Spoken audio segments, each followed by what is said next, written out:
रवां साल कश्मीर में सेब के काश्तकारों को दरपेश मसाइल के दरमियान सोपोर के गांव वारपुरा के एक बाशिंदे ने अपने सेब के बागात में मुख्तलिफ इक़साम के सेब के अलावा कीवी की काश्तकारी शुरू की है।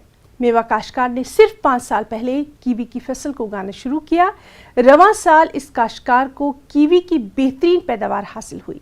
पेश है बारामूला से हमारे नुमाइंदे सज्जाद हुसैन की ये खास रिपोर्ट। मुझे इजाज़त दें, आदाब। रिवायती मेवा काश्तकार बशीर अहमद वार का ताल्लुक सोपोर के गांव वारपुरा से है। बशीर ने 5 कनाल अराजी पर कीवी के पौधे उगाए हैं। रवा साल उनकी मेहनत और देखभाल ने रंग लाया है और उन्हें अपनी मेहनत का फल हासिल हुआ है। उनका कहना है कि हिमाचल, शिमला और भारत की दीगर रियासतों में किसानों से मुतासिर होकर 5 साल कबल कीवी के पौधे उगाना शुरू किए थे। कीवी को दुनिया भर के किसान एक बेहतर नकदावर फसल तस्वुर करते हैं। बशीर अहमद का कहना है कि इब्तिदा में उन्हें यकीन नहीं था कि इस माहौल में पौधे फल देंगे या नहीं, लेकिन उनकी मेहनत रंग लाई और नताइज हर जगह मौजूद है। मैंने पौधे जब लगाए तो मैंने इसको आराम से 2 साल के बाद इसने मुझे प्रोडक्शन दे दी। तो सबसे पहले प्रोडक्शन जो निकली हमारी काम ही निकली, तो मैंने वो मतलब आई गिव इट टू मतलब जितने भी मेरे यार दोस्त हैं, फ्रेंड्स हैं, रिलेटिव्स हैं, मैंने उनको दे दिया। मैंने कहा अब देख लो ये क्या प्रोडक्शन निकली। तो दूसरे साल भी हमने यही किया। अभी इसको मैंने ये मतलब पौधे भी बनाने इसके शुरू किए, क्योंकि मैंने इसको पौधा बनाना इतना ज़्यादा डिफ़िकल्ट नहीं है, इतना मुश्किल नहीं है। तो हमने इसके सीड से भी पौधे बनाए और इसकी कटिंग से भी पौधे बनाए। एंड हमारे पास बडेड भी हैं और अनबडेड भी हैं। मैं तो अपनी ग्रोवर्स को ये कहूँगा, अगर किसी को ये मतलब जानने की कोशिश, अगर किसी को ये जानना है कि इस पौधे को कैसे बना सकते हैं, कैसे डेवलप कर सकते हैं, तो उसके लिए हमारे दरवाजे हर वक्त। बशीर अहमद का कहना है कि मेवा काश्तकारों को कीवी समेत दीगर फलों की तरफ भी दिलचस्पी दिखानी चाहिए।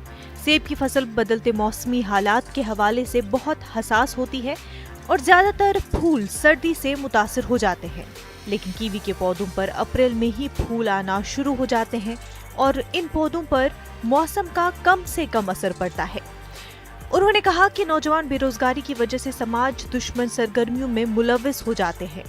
उन्होंने नौजवानों को आगे आकर अपनी तवन्नाई को कीवी फार्मिंग जैसे मुस्बत कामों में सर्व करने की अपील की। मैंने बहुत सारी वैरायटी बनाई, मेरे पास मतलब सारी वैरायटियां हैं, मतलब जितनी भी इस वक्त वैरायटियाँ हैं, मीमा गाला में जितनी भी वैरायटियाँ हैं, मतलब 7-8 वैरायटियाँ गाला में, बहुत ज़्यादा होंगी लेकिन मेरे पास 7-8 वैरायटी है। रेड फौजी है, दूसरा ये मतलब गोल्डन इस वक्त golden delicious and other variety, मैंने सारी वैरायटी बनाई है। लेकिन इसमें एक चीज़ है कि इसमें रेजिस्टेंस है। ये जो आपका प्रोडक्शन है, कीवी का प्रोडक्शन, इसमें रेजिस्टेंस है। जब ये हम उतारते हैं, जिस वक्त हम उतारते हैं, it can resist for a long time. तो एप्पल इसमें रेजिस्ट नहीं कर सकता है। इसमें ट्रांसपोर्ट की प्रॉब्लम, अगर 10 दिन के बाद भी हम लोड करेंगे या कुछ करेंगे तो कोई प्रॉब्लम नहीं। शुरू में बशीर अहमद वार ने ज़रई यूनिवर्सिटी कश्मीर से कुछ पौधे हासिल किए और बागबानी और ज़राअत के महकमों के माहिरीन के मशवरे हासिल किए, लेकिन बाद में वो मजीद कीवी पौधे लाने के लिए शिमला गए और वारपुरा सोपोर में अपना कीवी फार्म शुरू किया। 50 साला बशीर अहमद जंग ने बताया कि पहले तो उन्हें काफी मुश्किलात से गुजरना पड़ा, लेकिन उन्होंने हौसला नहीं हारा और अपना फार्म कायम करने में कामयाब हो गए। रिवायती सेबों के अलावा उनके बाग में आला कसाफत वाले सेब की कई अक़साम मौजूद हैं। उन्होंने कहा कि कीवी को बगैर किसी कीड़े मार अद्वियात, फंगसाइड और कीमियाई खाद के उगाया जा सकता है। इसे नामियाती खादों के साथ कम से कम देखभाल के साथ उगाया जा सकता है, जो कि सेब की पैदावार में आम तौर पर मुमकिन नहीं है। देखिए, मैं तो ये रिक्वेस्ट करूँगा कि फ्रूट ग्रोवर जितने भी हैं, एज पर द अनऑफिशियली मैं ये कहूँगा कि यहाँ पर 7 लाख फ्रूट ग्रोवर्स हैं। कश्मीर में 7 लाख फ्रूट ग्रोवर्स है और हमारी टर्नओवर जो होती है कोई 32,000 करोड़ होती है एप्पल इंडस्ट्री की। मैं तो ये कहता हूँ कि अगर इसमें भी एक तवज्जो दी जाए तो ये फ्रूट इंडस्ट्री से ज़्यादा चले। हमें सिर्फ कीवी में नहीं आना चाहिए, we have to come in the grapes में आना है, हमें एप्रिकॉट्स में आना है, हमें दूसरी चीज़ों में आना है। हमें जो चीज़ें, मतलब मैं कीवी की बात कर रहा हूँ, मैं तो वो दूसरी चीज़ें छोड़ देता हूँ। कीवी की बात मैं इसलिए कर रहा हूँ क्योंकि जब भी यहाँ पर एप्पल निकलता है तो अगर थोड़ी ठंडी भी होती है तो सारा उसके फूल गिर जाते हैं। और इसमें ये प्रॉब्लम नहीं है क्योंकि इसमें एक चीज़ है, इसमें जो फूल निकलता है वो निकलता है मई में।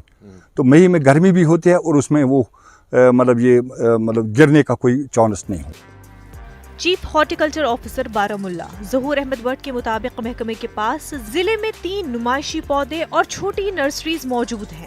انہوں نے کہا کہ محکمہ کاشتکاروں کو ماہرانہ مشورے فراہم کر رہا ہے تاکہ کیوی پھل کا معیار بہتر ہو۔ انہوں نے کہا کہ پھل کو کم توجہ دینے کی ضرورت ہے اور اسے نامیاتی طور پر اگایا جا سکتا ہے۔ انہوں نے میوہ کاشتکاروں کو دیگر فصلوں کی طرف بھی جانا چاہیے تاکہ آمدنی میں اضافہ ہو سکے۔ کیوی ایک نئی انٹروڈکشن ہے کشمیر میں، 8-10 سال سے ہی ہے یہ، تو ابھی ڈسٹرکٹ بارہمولہ میں ہمیں تقریباً 10-12 آرچرڈس ہیں۔ تو اپنے جو ہارٹیکلچر ڈپارٹمنٹ کی اپنی نرسریز ہیں، جیسے پٹن میں بھی ہے، سوپور سندری نرسری وہاں بھی ہے، بارہمولہ خوشباغ نرسری میں بھی ہم نے لگایا ہے، اور یہاں اوڈی میں بھی لگایا ہے ڈیمانسٹریشن پلاٹس۔ تو رزلٹس اوور آل ٹھیک ہیں، کیونکہ اس میں ایک تو کوئی بیماری وغیرہ لگتی نہیں ہے، کوئی دوائی آپ نے چھڑکنی نہیں ہے اور نہ کوئی کھاد ڈالنی ہے، تو سارا یہ آرگینک ہے، اور اس کا فروٹ بھی ٹھیک نکلتا ہے۔ فروٹ کا جو سائز ہے وہ ابھی تھوڑا کم ہے، لیکن اس میں مینیج کرنا پڑتا ہے، جیسے تھننگ ہے یا کچھ طاقتی دوائیں لگا کے اس کو ہم انکریز کر سکتے ہیں۔ یہ تقریباً 100 گرام سے اوپر ہونا چاہیے۔ تو ابھی اس کو لوگوں میں اتنی وہ جانکاری نہیں ہے، اس میں جیسے تھننگ کرنے کا کیسے کرتے ہیں یا پروننگ اس کو کیسے کرتے ہیں، پھر ہارویسٹنگ کیسے کرتے ہیں۔ اب کچھ لوگوں نے ہارویسٹ کر دیا جبکہ ابھی وہ کچا ہے۔ یہ تقریباً نومبر میں یہاں ہارویسٹ ہوگا، کیونکہ یہ سرد علاقہ ہے، کیونکہ اس کی جہاں جو فلاورنگ ہے وہ مئی میں ہوتی ہے، چونکہ لیٹ میں فلاورنگ ہوتی ہے، اس لیے ہارویسٹنگ بھی لیٹ ہی ہو جائے۔ بشیر احمد نے ان کسانوں کے لیے ایک زندہ مثال قائم کی ہے جو یہ نہیں جانتے کہ کشمیر میں سیب کی کاشت کے علاوہ مختلف پھل بھی اگائے جا سکتے ہیں۔ کشمیر نے اپنی زرخیزی کے ذخائر چھپا رکھے ہیں۔ کسانوں اور کاشتکاروں کے لیے کشمیر ایک خزانہ ہے۔ کسانوں اور کاشتکاروں کو روایتی کاشت کے ساتھ ساتھ دیگر فصلوں کو بھی ترجیح دینی چاہیے تاکہ انہیں سال کے آخر میں بہترین پیداوار کے ساتھ ساتھ اچھی آمدنی حاصل ہو سکے۔ Bureau report, news 18 Jammu Kashmir Ladakh.